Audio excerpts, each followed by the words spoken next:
Imagine waking up on a silent morning, feeling that the veil between sleep and the real world has been torn, but instead of finding new meaning, everything seems hollow, as if sunlight passes through frosted glass. Spiritual awakening promised clarity, but now you find yourself standing amidst ruins, with no desire to rebuild what has been destroyed. What happens when the soul opens to something greater, but the heart remains still, lacking the drive to move forward? Why, upon touching the depths of being, does motivation disappear like mist before the sun? Have we lost something, or are we merely seeing the emptiness that has always existed within us? Carl Jung invites us to look into this abyss, to recognize that this feeling is not just yours, but a universal echo of the human search for meaning after revelation. And you, where are you watching us from? Tell us in the comments below. We live in an era where everything seems to be within reach of a touch. Information, people, ideas, everything so close, so immediate. And yet, there is a silent sense of emptiness hanging in the air, a kind of collective fatigue spreading like an invisible fog. We are not just individuals in search of meaning, we are a crowd walking through crowded corridors, but without truly meeting each other. We share images, quick thoughts, ready-made opinions. But there is a secret distance between what we show and what we actually feel. It's as if we're all stuck in a kind of existential traffic, where hurry and productivity occupy every corner of the mind, leaving little or no time to contemplate what truly matters. Conversations become superficial, bonds fragile, and the deeper meaning of life hides behind automatic routines. It's not just you who feels this abyss after an inner awakening. This feeling is, in fact, the reflection of a collective dilemma, an entire humanity trying to remember what it means to be truly alive. Deep down, we all carry a subtle, almost forgotten, yearning for something greater, more authentic. An inexplicable longing for a silent truth that seems to have been lost along the way. Maybe this is our greatest need, to rediscover, together, what was buried under layers of distraction and noise. Do you feel this longing too? If this feeling resonates with you, share in the comments what your search for meaning has been like. And, if you want to keep exploring these topics, subscribe to the channel. Let's unravel this mystery that unites us, together. Imagine Carl Jung not as a man of theories, but as someone who walked along the edge of his own inner abyss. He didn't seek ready-made answers, he dove into dreams, symbols, mysterious encounters, like someone exploring an unknown forest at night, relying only on intuition. For Jung, our suffering was not a weakness, but a secret call coming from the depths of the unconscious, this silent ocean where everything we avoid, all that we lack the courage to feel, lies buried like precious stones covered by time. Behind the fatigue and the feeling of emptiness, Jung saw another movement, the shadow. Not a darkness to be feared, but a forgotten side of ourselves, crying out to be acknowledged. You feel life lose its color, relationships grow shallow, routines become heavy, and, through Jung's perspective, this isn't just a flaw of the modern world, but a sign that essential parts of who you are have been rejected, pushed into a secret attic within the soul. The emptiness, then, is not a lack of something external. It's a longing for yourself. The desire to recover what was left behind in the rush to be accepted, to fit in, to be enough. And according to Jung, the soul finds surprising ways to try to awaken you from this numbness. Sometimes, it sends people. Not by chance, but as if they were messengers from your own unconscious, bringing to the surface emotions you hardly knew existed. These encounters aren't mere coincidences. They are callings. They disturb your peace, challenge your certainties, reawaken old pain, but they also point toward a reunion with forgotten parts. It is the very psychological, or perhaps spiritual, process that orchestrates meetings which seem random, but are actually deep invitations to transformation. And so, every person who arrives may in fact be an invitation from your soul to remember who you are, so that emptiness can be replaced by meaning. Vulnerability. For so long, I believed that being vulnerable was the same as being defenseless, exposed to judgment and hurt. But, little by little, I realized that it is precisely in this lowering of defenses that the chance for a true encounter with myself lies. It's as if each protective layer, built over the years to shield me from fear, rejection, or pain, now begins to fall away, one by one. At first, the impulse is to resist, to cling to old armor, afraid that without it I would simply fall apart. But as the masks drop, I discover something surprising behind them: freedom. Vulnerability is not weakness, it is pure courage. It is the act of allowing yourself to feel, of admitting uncertainty, of recognizing your own wounds without running away. It's like stepping out of a tight cocoon, feeling the air touch your skin for the first time. The discomfort is real, a bothersome warmth, the sensation of being naked in front of yourself. But it is this discomfort that signals that something is changing. I'm not failing for feeling fear or insecurity, I'm advancing, crossing the bridge between who I was and who I can become. Every time I choose not to hide what hurts, every time I give voice to what was once silenced, I feel a new lightness, as if my soul breathes more deeply.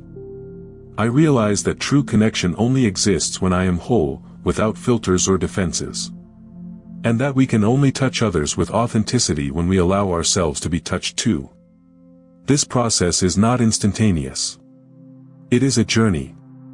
Sometimes I take timid steps, other times I retreat, but I keep going, little by little, shedding what I am not. With every choice for vulnerability, a piece of the emptiness is filled with truth. Now, I feel ready for the next challenge that awaits me. Something inside me whispers that there's an even deeper layer to be revealed, a truth that will demand an even greater surrender from me. And for the first time, I don't run. Because I'm beginning to trust that, by embracing my own vulnerability, I'll find the strength to cross any abyss. And then, someone appears. It's not a grand entrance, nor a meeting marked by destiny. Maybe it's a glance that pierces through your defenses, a word thrown out at random, or simply the presence of someone whose energy seems to touch places within you that you didn't even know existed.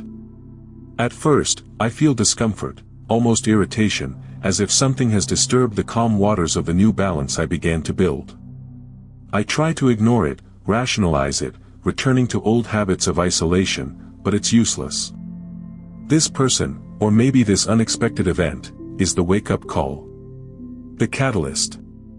Like a mirror that refuses distortions, it shows me my oldest fears, those that remain quiet in the shadows, waiting for a moment of weakness to show themselves. Contact with this wake-up call doesn't bring immediate comfort. On the contrary, I feel exposed. Every word, every gesture, seems to tear away layers from the masks I've worn for so long. In the other, I see reflected the parts of myself I have rejected, insecurities, desires, unhealed wounds. It's as if the universe, without warning, decided to strip me bare in front of myself, forcing me to look at everything I tried to hide, even from myself. My first impulse is to retreat, to close the doors that had barely begun to open. Fear screams, demanding protection.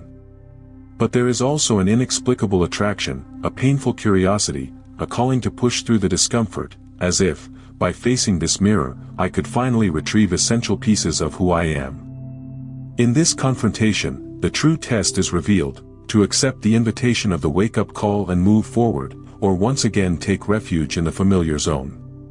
The choice is before me. And, deep down, I feel there's no way to go back to who I was. The next step awaits, demanding the courage to cross the abyss that now appears even deeper, and, perhaps, more transformative. Why is it so difficult to move forward after a spiritual awakening? Perhaps because, suddenly, all the light cast inside me exposed not only hidden beauty, but also the dark corners, full of fears, insecurities, and old wounds. I feel as if I am standing before a foggy mirror, and each attempt to see more deeply reveals an even greater shadow behind the glass. I try to close my eyes, but the darkness follows me. No matter where I run, it's there, a part of me.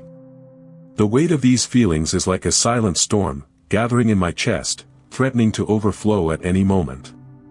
For years, I learned to build barriers, to be strong, to be productive, to be what others expect of me. But now, these defenses seem fragile when faced with the inner truth that is emerging.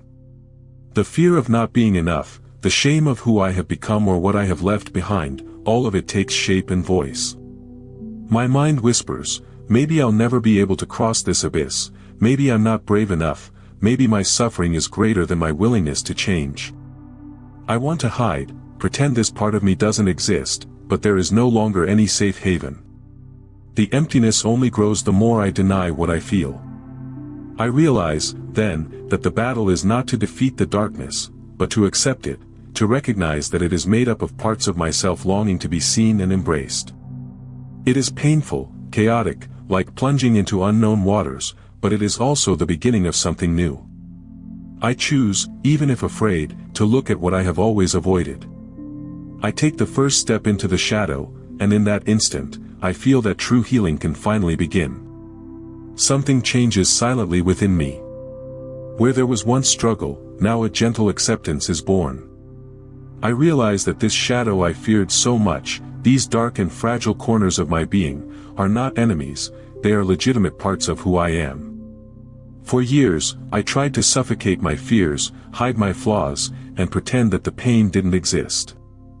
I believed that being worthy of love and peace depended on getting rid of these imperfections. But, little by little, a new understanding reveals itself. It is precisely within them that my humanity resides. I begin to look at my insecurities with tenderness. Like a frightened child who only wants to be embraced, my shadow asks for understanding, not rejection. Instead of fighting against my feelings, I begin to listen to them. I give space to my pains, acknowledge my mistakes, and embrace my doubts. I feel compassion for myself like never before. For the first time, I don't try to fix or erase what I am. I simply allow myself to exist. In this gesture of acceptance, I realize that I am not broken, nor incomplete. Everything I've hidden, fear, anger, sadness, is not weakness, but raw material for my strength. By integrating my shadow, I give it a seat at the table. I allow it to teach me, to alert me, to make me more whole. I discover that every imperfection connects me to others, that vulnerability is a bridge, not a barrier. I no longer need to wear masks.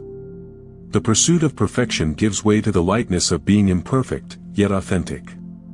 I feel a serene calm fill the inner void. The once oppressive silence is now a fertile space for growth. It's not about eliminating the darkness, but about learning to walk alongside it. In this new balance, I find clarity and peace. I am ready to move forward, transformed by integration, strengthened by acceptance. It is here, in the true embrace of all that I am, that the next stage of my journey begins. The emptiness that once seemed like an abyss now reveals itself as fertile ground, where light gently touches the roots of who I am. The storm of anguish has passed, and everything around me appears sharper, as if the world has gained new colors. I feel as though an old shell has fallen away, taking with it the masks, the defenses, the need for approval. For the first time, I breathe without fear of being seen, without fear of being myself. The scars, once painful, now tell stories of overcoming. They are marks of internal battles, no longer open wounds, but testimonies to the courage of looking within. What was weakness yesterday transforms into serene strength, and I realize that my vulnerability builds bridges, not walls. There is no longer a war between light and shadow. They dance together, weaving the unique tapestry of my existence. The past no longer imprisons me. The future does not frighten me. In the present, I discover a space of full presence, where each breath is a silent rebirth. There is a quiet confidence that is born from self-knowledge. I don't need to be perfect, I just need to be whole. The clarity that was missing now floods my days, and I feel the contours of my true self emerging with strength and delicacy. This transformation is not an ending point. It is a continuous crossing, an internal cycle of death and rebirth. Every challenge will be an invitation to deepen this newfound authenticity. But now, instead of hiding, I am ready to walk with my head held high, guided no longer by fear, but by purpose. The meaning I once sought outside, I now find within, pulsing in every choice, in every step. And so, reborn and whole, I prepare myself for whatever is yet to come. The moment has arrived, the one I always knew, deep down, would come. I stand at a threshold, feeling the cold ground beneath my feet and my breath suspended in the air, as if time itself had paused to witness this choice. I look back and see the shadows of who I was, old fears, masks, the comfort of familiar certainties. Back there, everything seems inviting and safe, but also empty, incapable of holding what now pulses inside me. The unknown stretches before me like a road shrouded in mist. I feel the weight of doubts, the fear of stumbling, of faltering, of not being ready.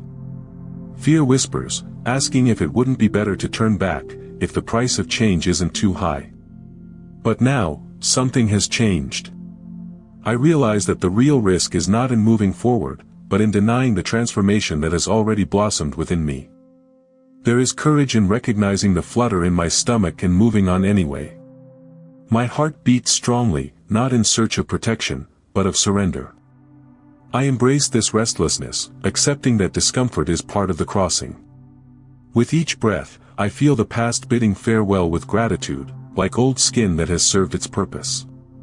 I walk up to the threshold and, for an instant, I hesitate. But the silence is no longer empty, it is fertile ground for the new. I leave behind the weight of doubt and take the decisive step. I no longer seek guarantees or perfection.